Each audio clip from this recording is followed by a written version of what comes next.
Ceci étant, là aussi, l'autre point, c'est que vous avez d'un côté ce renforcement du droit international et de l'autre un affaiblissement, puisque après une période de temps où le nombre de conflits était moins important, où on pensait que l'usage de la force pour obtenir les avantages politiques allait être réduit, on voit au contraire des conflits se multiplier.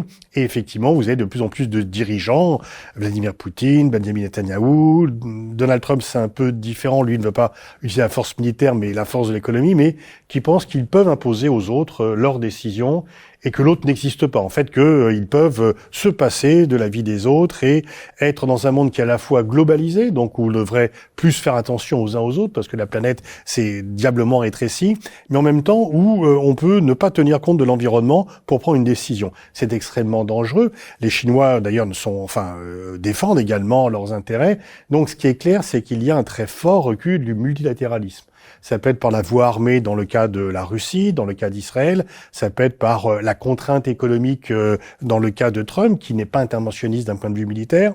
Mais on voit bien que le recours à l'unilatéralisme, le fait de prendre des décisions sans prendre en compte les opinions et les intérêts des autres et la volonté de dire « je peux imposer ma volonté parce que je suis le plus fort », effectivement, c'est un profond recul qui est très préoccupant parce que ça ne peut générer que des catastrophes.